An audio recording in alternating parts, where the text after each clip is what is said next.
Hi there, welcome back to the YouTube channel. I'm back again with yet another deck tech, and today we're looking ahead. We're looking ahead to the Lost Caverns of Ixalan. There's been a few cards that have been spoiled so far from the set that's due out. I think pre-release is weekend of the 10th of November off the top of my head if I remember correctly. And we've seen a few cards. So we've got Ghalta and we've got Huatli, Poets of Unity. They've come out so far. They're going to be legends. There's going to be obviously decks built around them. And I think there's Kellen, Daring Traveller, as well as at the moment. I would have looked at Kellen, but we don't know what map tokens do yet. So there's a new type of token coming in, and we don't know what that's going to be yet. So I can't really touch Kellen until I know what a map token does. Ghalta and Huatli are basically waiting to see what new dinosaurs we get, especially Ghalta because it's mono green. I'm sure you all know what Ghalta does by now.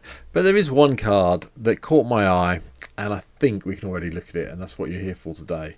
And it is obviously Ojer Axonil, let's go with Axonil. Deepest Might, 2 and double red for a 4/4 legendary creature god. Has trample, so that's pretty good stats. And if a red source you control would deal an amount of non-combat damage less than Ojer's and Noxel's power to an opponent, that source deals damage equal to its power instead. And when Ojer dies, return it to the battlefield, tapped and transformed under its owner control. And it turns into the Temple of Power. Tap to add a red mana. 2 and red, transform the Temple of Power, activate only if red sources you control dealt 4 or more non-combat damage this turn, and activate only as a sorcery. Wow. The bones, and I mean it is the bones of this deck, I'm not going to lie about it, sorry, I probably just deafened you there, apologies if I did. The bones of this deck are already readily available, and that's what I'm looking at today. So, as usual, because these cards aren't on MTGO yet, well, actually they are on MTGO. Let's talk about them on MTGO. So here we go. Right, I am just going to leave this hanging around in the background. I'll leave it over here to one side, but I think as soon as I click on things down here, it's going to vanish. Yeah. So I've built the deck. The deck's ready to rock and roll. Excuse the fact there's all the hashtags around the side of the cards. Obviously, it's not Ojer isn't here yet, so I haven't put a commander in for this deck. I have played it as Ojer ready to go for when I can get this card. But just so go through it, this is my real initial thoughts on seeing this card. Okay, we've got Castle Embereth, Evolving Wilds, Fabled Passage, Mines of Moria, a whole load of mountains because there's no point in having anything else. Nykthos is here because we have got a mono red deck. Opal Palace, which actually makes Ojer a little bit better, because every time you cast him, once he's been killed off once or twice, you get those extra +1/+1 counters, which means his power goes up, or its power goes up. It's a god. The god's power goes up. Let's go with that. And therefore, it deals more. You get to deal more damage as you deal non-combat damage. Opal Palace, yep, that's what we just talked about. Reliquary Towers here. Sosan, just for the colourless spirits, probably. Spine Rock Knoll, so I can have a little bit of... hello, come here. Thank you. No, that one. There we go. Hideaway. Temple of the False God. Terramorphic Expanse. They're all here. Autonomous Furnace is also here. And obviously, I'm playing... I think I'm playing 23-ish mountains. So, making Valakut in here. Yes, it's not a red source. Yes, you won't do the extra damage. I'm aware of that. But it's still Valakut. You're playing a mountain-heavy deck. You might as well just play Valakut. Artifact ramp wise, had to go heavy, I think. So we've gone with Mox Tantalite, Soul Talisman, and Jeweled Lotus. Just bear with me 1 second. Sorry, every time I was flicking on a card was annoying me. So anyway, Jeweled Lotus is here, Soul Rings here. We've also dropped in Arcane Signet, Fire Diamond, Mind Stone, Thought Vessel, and Ruby Medallion, just to help us get the cost of our spells down. And from my point of view, this is a good. Like I say, this deck is a pure starting point. So, we want to do a lot of things that deal non-combat damage is what we're interested in. And we've got quite a few ways of doing it that I can work out. I will point out that I'm not sure about this. It should maybe 37 land, 38 other spells. I think the 24 creature base will possibly change depending on what comes in Lost Cavern of Ixalan. So, I think, like I say, this deck is a starting point. So, bear with me on this one. So, Impulsive Pilferer, because we like having treasure tokens to ramp our mana up. Lightning Bolt, Shock are our first two, so let's just deal damage spells. Swordblade scamps here because at the end of the day we will be casting a lot of non-creature spells. We can put oil counters on it, ping someone for 1, or each opponent for 1, which then gets turned up to a wonderful level of 4, if you remember, because of its power. OG's power is 4 when we start this off. Going from there, Spikefield Hazard will be either our 37th land or our 38th land, depending on how you've built the deck, or another one that turns into 4 damage once we get Ojer in play. Torch the Tower, just a bit of fun from our bargain thing. Again, not so great because we're not dealing damage to anyone, but we do need some kind of early removal to take down some of the creatures, hence why it's here. Voldarian Epicure deals damage to each opponent, which will become 4 damage to each opponent, which then gives us 1 blood token, which is lovely. It's a mono red deck, Dockside here. We need treasures, we need to be casting lots of spells.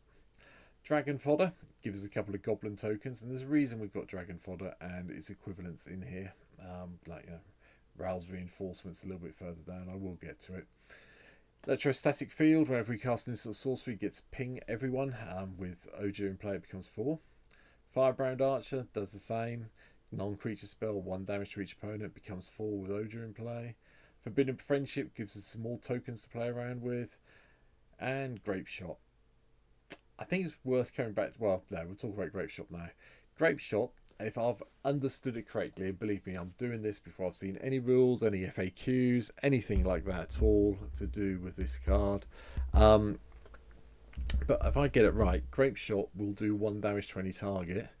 If you do Grape Shots at your opponents and you've got Ojer in play, it actually does 4 damage. And if you can get a few copies of Grape Shot off, you can probably do, upwards of 20, 24, 28 damage in a turn if you need to. I think Grape Shot on this deck is going to be a no-brainer. To the extent of which I did think about including Isochron Scepter in the deck. I haven't. I think it possibly does belong in the deck. But yeah, just bear it in mind. It may be that Isochron Scepter belongs at home here. So yeah, along with something like Extra Plane the Lens, again, another card with imprint I haven't included to increase my mana. But just bear that in mind. Isochron Scepter is definitely a possible alternative include as well. Anyway, going back to where we were. Humbled Defector helps us draw cards. Yes, we have to give it away, but we get some cards before we do so. Incendiary Flow deals 3 damage to anything, and then if it's a creature, we get to exile the creature with a bit of luck. Keswick Flame Breather also does the whole do damage to each opponent. Krenko's Command gives us a whole load of goblin tokens, again. Lightning Strike, is another one, 3 damage. Ral's Reinforcements I've mentioned already, and Thermo Ankylist. Tap, deal a damage, untap it when you cast an instant sorcery. Briggy had to make an appearance in this deck as well, just so we can, whenever you cast a spell, we get a red mana, and until the end of the turn we don't lose that mana, and creatures you control can boast that doesn't matter. The Harnfell Horn of Bounty also helps in this deck a bit, discard a card, exile top 2 cards, you end up with a load of lands you don't need, you can get rid of them to get extra cards, so it's all good. Flick a Coin, 4 damage maybe to an opponent, and you get a treasure token and a card draw for 3 mana. Yeah, okay then. Gutter Snipe turns the 2 into 4 once we get it in play alongside Ojer. Rift Bolt is from 3 to 4, probably an early sorcery, an early spend card just so we can do some damage to something that's annoying us. Caesar Spores, card draw. Skewer the Critics, more damage because you can hopefully spectacle out and do the 4 damage to any target.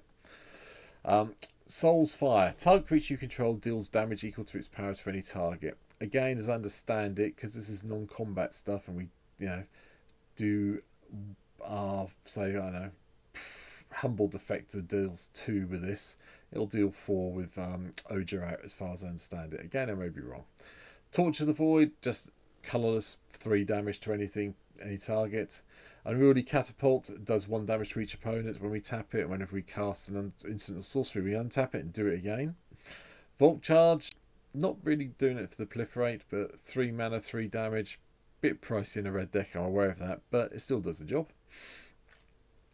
Witty Roastmaster, another one that whenever another creature enters the battlefield under your control, you get to deal 1 damage to each opponent, so that's quite nice. And with Ojer in play, and you play this, it's 4 damage to each opponent for each creature that comes into play. You start to see why the tokens are in here now, like from Holding Outburst and Ral's Reinforcements. This is one of the reasons we have them in here. Chandra, Fire of Kaldesh. Yeah, we should be able to get her to flip quite happily and then deal 2 damage to target player or planeswalker, or 4 damage if Ojer's out. Hordling Outburst, small target practice for token targets for Wily Roastmaster. Big Score draws his cards at instant speed, gives some treasure. Dagger Caster enters the battlefield. It deals 1 damage to each opponent and 1 damage to each creature your opponents control. So maybe a mini board wipe, but not much of one. Dwarven Reinforcements gets Full Tail to get the dwarfs out, so trigger this again. Empty the Warrens is also here for lots of triggers coming off when we get this going, for a storm count of 3 or 4. Fanatic of Mogus. The chances are you are always going to hit this for more than 4 damage, so it's not going to matter. Your devotion in this deck should be reasonably high, so you should be able to get this up to 5 or 6. And it is each opponent, so you haven't got to worry about targeting anyone, so it's quite nice from that point of view. Lightning Javelin, 3 damage and a scry, so we can get dig into our library. And Lightning Volley, another reason we have all the tokens in the deck.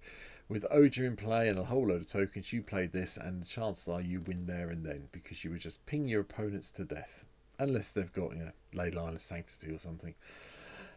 But Porphyros gets around that. This is another reason we have all the tokens in here. With Porphyros and Ojer in play, every token deals 4 damage, or every creature deals 4 damage as it comes in, because it's non-combat damage. Lovely little combo. Young Red Dragon, just for the treasure token and a 3/2 flyer. Imeldan, the Pyromancer, is quite nice. You can kill off your opponent's creatures using the instants and sorceries I've already talked about. That will deal that much damage to that creature. Then Imeldan deals that much damage to each opponent. Because it's going to be probably 3, 2 or 1 that you're dealing with a creature, it'll get popped up to 4 if I get it right with Ojer. So yeah, it makes sense having Imeldan in the deck, if I'm reading the understanding of the card correctly. If I'm not, you can probably disregard this whole video at some stage in the future. Jessica is also here. The Warrior Adepts, tap and ping.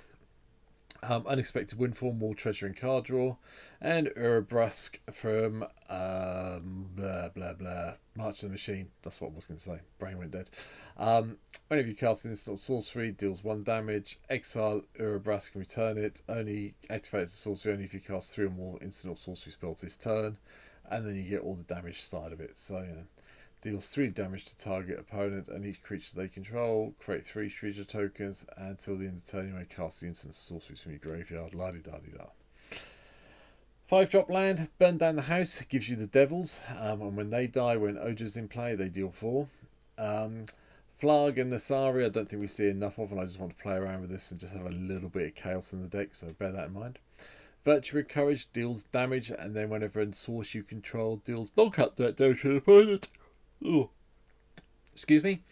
You may exile that many cards from the top of your library. You may play those cards this turn. Make sure you have lots of spare mana when you do this, because you don't want to lose out some of your spells by exiling them. Realm Scorcher Hellkite also comes in from Wilds of Eldraine. Comes into play. You can bargain it if you've got a token lying around doing nothing to get the extra 4 mana. But it also pings everyone. And with Ojer in play, you're paying 2 mana for 4 damage. Thank you. Sun Crowned Hunters has the Enrage ability. When it's being dealt damage, it deals 3 damage to target opponent or planeswalker, so it's 4 with Ojer in play. Brass's Bounty gives you the treasures to ramp up your deck with. And then finally, right at the end here, also from Wilds of Eldraine, I thought it was worth trying it out in this deck. It's a Song of Tutantanis. Red and X for a whole load of black rat tokens, the 1/1s that can't block, but they gain haste. And obviously, you all know what happens if you have tokens with something like, oh god, wherever it's gone, I've lost it entirely. There's Perthros, there you go. If you have tokens with Perthros, we all know what happens, especially if it's a red X spell. Going to be a lot of damage very quickly and probably ping your opponent to death. But that's it. That's my very, very, very early take on Ojer. Axonil, Deepest Might. I think it's going to be a real key player in Magic. Not sure about Standard, not sure about any constructed format outside of Commander, but I think in Commander you're going to see this appearing a lot very shortly as soon as we get the release of Ixalan, Lost Caves of Ixalan on MTGO. So, that's it. thank you for watching this video. I hope you've seen the little subscribe button here somewhere, and I hope you've hit it. There's a few of you more subscribed last week, which I'm really grateful for. Thank you if you subscribed last week, but we're sitting at 256 now. So if you haven't subscribed, I hope you do now.